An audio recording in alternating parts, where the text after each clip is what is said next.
বাঙালিদের সবথেকে প্রিয় মাটন কষা তার সাথে বাসন্তী পোলাও যদি এইভাবে বানানো হয় যে কোনো ছুটির দিনে বা রবিবারে দুপুরবেলায় একেবারে জমে যাবে। খুবই সহজভাবে এবং কম সময়ের মধ্যে কিভাবে বানাতে হবে চলুন দেখে নিই। আচ্ছা, আমি সুকন্যা। আজকে আমার ব্যাপক রান্না হলো মাটন কষা তার সাথে বাসন্তী পোলাও। মাটন কষা বানানোর জন্য আমি এখানে 1 কিলো মাটন নিয়ে নিয়েছি। আমি মাটনের পিসগুলোকে একটু বড় সাইজের রেখেছি। আপনারা আপনাদের পছন্দের মতন মাটনের পিসগুলোকে নিয়ে নেবেন। মাটনটা যাতে খুব তাড়াতাড়ি সেদ্ধ হয়ে যায় সেই জন্য কিছু বেসিক জিনিস দিয়ে মাটনটাকে আমি 10 থেকে 15 মিনিট ম্যারিনেট করে রেখে দেব। সবার প্রথম মাংসের মধ্যে আমি দিয়ে দিচ্ছি 3 চামচ টক দই।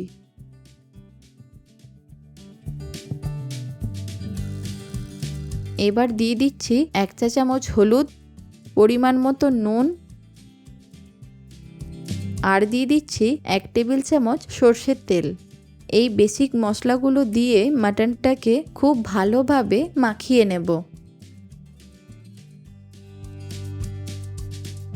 এবার একটা প্লেট চাপা দিয়ে 10 থেকে 15 মিনিট রেখে দিচ্ছি।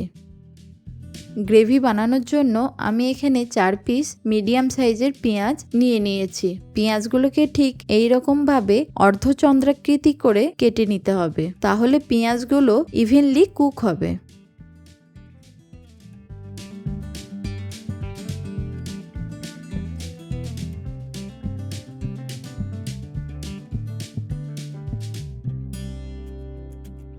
আর নিয়ে নিচ্ছি 2টো মিডিয়াম সাইজের টমেটো। টমেটোগুলোকেও সেমভাবে আমি কেটে নিচ্ছি।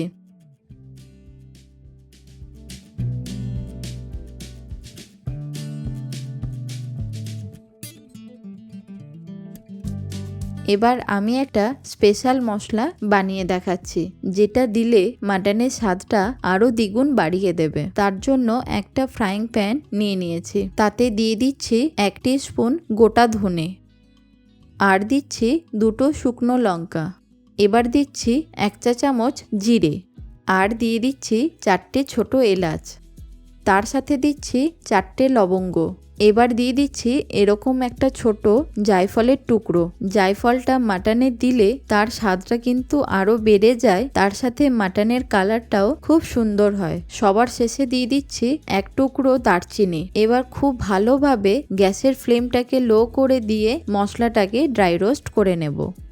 মশলা থেকে খুব সুন্দরভাবে গন্ধ বেরিয়ে গেছে। এবার একটা প্লেটের মধ্যে মশলাটাকে তুলে নিয়ে একটু ঠান্ডা করে একটা সুন্দর পাউডার বানিয়ে নেব। এবার একটা কড়াইয়ের মধ্যে 4 টেবিল চামচ সর্ষের তেল দিয়ে দিচ্ছি। তাতে দিয়ে দিচ্ছি 1 চা চামচ চিনি। চিনিটা দেওয়ার ফলে তেলে যখন চিনিটা গলে গিয়ে ক্যারামেলাইজড হয়ে যাবে তখন সুন্দর একটা কালার আসবে। এবার দিয়ে দিচ্ছি কেটে রাখা পেঁয়াজগুলো। গ্যাসের ফ্লেমটাকে হাই করে দিয়ে পেঁয়াজগুলোকে একটু ভালো করে নাড়াচাড়া করে নিয়ে তাতে দিয়ে দিচ্ছি স্বাদ মতো নুন। নুনটা দেওয়ার ফলে পেঁয়াজগুলো খুব ভালোভাবে নরম হয়ে যাবে। চিনিটা দেওয়ার ফলে দেখুন পেঁয়াজগুলোর মধ্যে কি সুন্দর কালার এসেছে। এবার দিয়ে দিচ্ছি 2.5 চা চামচ আদা রসুনের পেস্ট,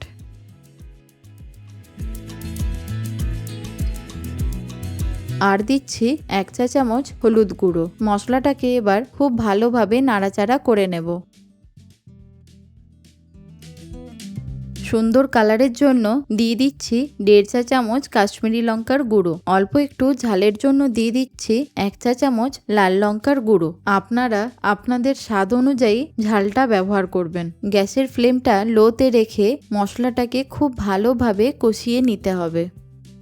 এবার দিয়ে দিচ্ছি আগে থেকে কেটে রাখা টমেটো কুচিগুলো। টমেটোগুলোকে একটু মশলার সাথে নাড়াচাড়া করে নিয়ে আমি একটা ঢাকা দিয়ে দেব, যাতে টমেটোগুলো সুন্দরভাবে নরম হয়ে যায়। 1 মিনিট পর ঢাকাটাকে খুলে নিয়ে আবারও খুব ভালোভাবে মশলাটাকে কষিয়ে নেব। দেখুন টমেটোটা কি সুন্দরভাবে নরমও হয়ে গেছে আর মশলা থেকে তেল ছাড়তেও শুরু করেছে। এবার দিয়ে দিচ্ছি আগে থেকে ম্যারিনেট করে রাখা মাটনটাকে। যেহেতু দই আছে সেই জন্য গ্যাসের ফ্লেমটাকে লো করে দিয়ে মাটনটাকে খুব ভালোভাবে নাড়াচাড়া করে নেব। এবার ঢাকা দিয়ে মাটনটাকে খুব ভালোভাবে কষিয়ে নেব। 4 থেকে 5 মিনিট পর ধীরে ধীরে মাটনটা থেকে এরকমভাবে জল ছাড়তে শুরু করবে। একবার নাড়াচাড়া করে নিয়ে আবারও ঢাকা দিয়ে দেব। এইভাবে মাটনটাকে ঢাকা দিয়ে দিয়ে খুব ভালোভাবে কষিয়ে নিতে হবে। একটু সময় নিয়ে মাটনটাকে কষাতে হবে, তাতে মাটনের টেস্টটা আরও বেড়ে যাবে। ঠিক এই সময়তেই দিয়ে দিতে হবে আগে থেকে বানিয়ে রাখা রোস্টেড ভাজা মশলাটা। মশলাটা দেওয়ার পর আবারও খুব ভালোভাবে আমি কষিয়ে নেব।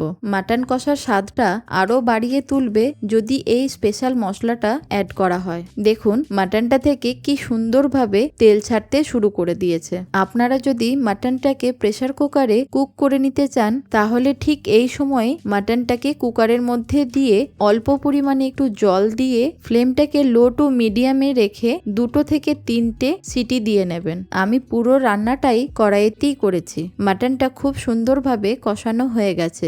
যেহেতু এখানে টক দই আর টমেটো ব্যবহার করেছি, তাই টক ভাবটাকে ব্যালেন্স করার জন্য আমি এখানে দিয়ে দিচ্ছি 1 চা চামচ চিনি। আবারও একটু ভালো করে নাড়াচাড়া করে নিয়ে ঢাকা দিয়ে দেব। মাটনটা সুন্দরভাবে যে কষানো হয়েছে সেটা বোঝার জন্য একটা টিপস আপনাদেরকে বলে রাখি। যখন দেখবেন মাটনের হাড়টা থেকে মাটনটা এইরকমভাবে জড়ো হয়ে গেছে, তখনই বুঝে নিতে হবে মাটনটা সুন্দরভাবে কষানো হয়েছে। এবার গ্রেভির জন্য দিয়ে দিচ্ছি অল্প পরিমাণে একটু উষ্ণ গরম জল। আবারও একটু ভালো করে নাড়াচাড়া করে নিয়ে ঢাকা দিয়ে দেব।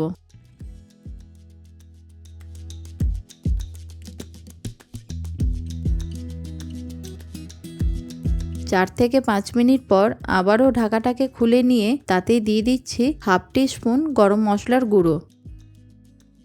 আবারও একটু ভালো করে নাড়াচাড়া করে নিয়ে সবার শেষে দিয়ে দিচ্ছি 1 মুঠো ধনেপাতা কুচি। দেখুন কত সহজেই তৈরি হয়ে গেল মাটন কষা। এবার আমি বাসন্তী পোলাওটাকে বানিয়ে নেব। সবার প্রথম নিয়ে নিচ্ছি 1.5 কাপ গোবিন্দভোগ চাল। চেষ্টা করবেন চালটা যেন একটু পুরনো হয়, তাতে ভাতটা খুব সুন্দরভাবে ঝরঝরে হবে।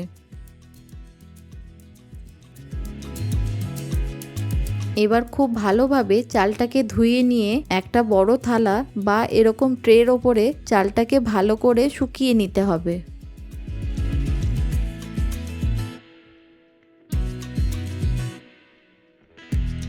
জলটা ভালো করে শুকিয়ে যাওয়ার পর চালটা যখন এরকম ঝরঝরে হয়ে যাবে, তাতে দিয়ে দিচ্ছি স্বাদমতো নুন, 1/4 টিস্পুন হলুদ গুঁড়ো।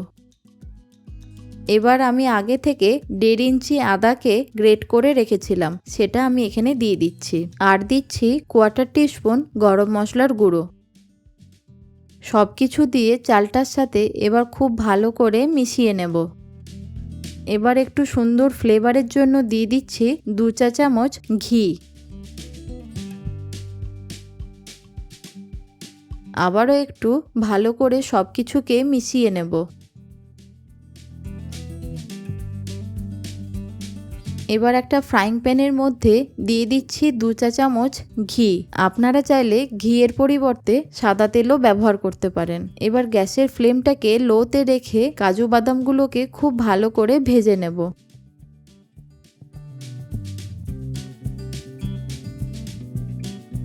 আর দিয়ে দিচ্ছি 1 মুঠো কিশমিশ। কাজু আর কিশমিশটা ভালোভাবে ভাজা হয়ে গেলে একটা প্লেটের মধ্যে আমি তুলে নেব।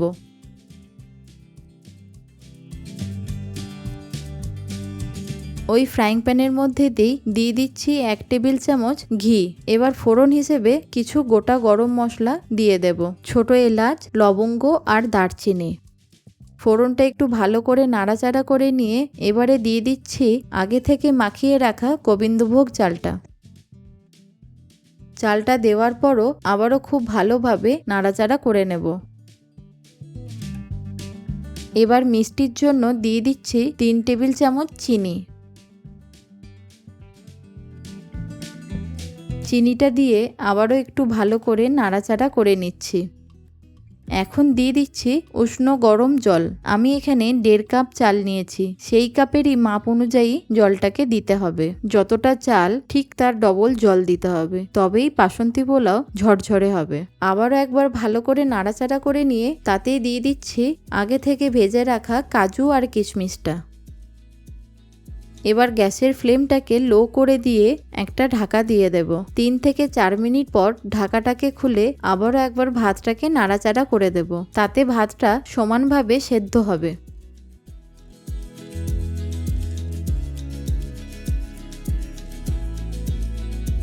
আবারও 3 থেকে 4 মিনিট পর দেখুন পোলাওটা কি সুন্দরভাবে ঝরঝরে হয়ে গেছে। এবার গ্যাসের ফ্লেমটাকে বন্ধ করে দিয়ে 2 থেকে 3 মিনিট রেস্টিংয়ে রেখে দেব।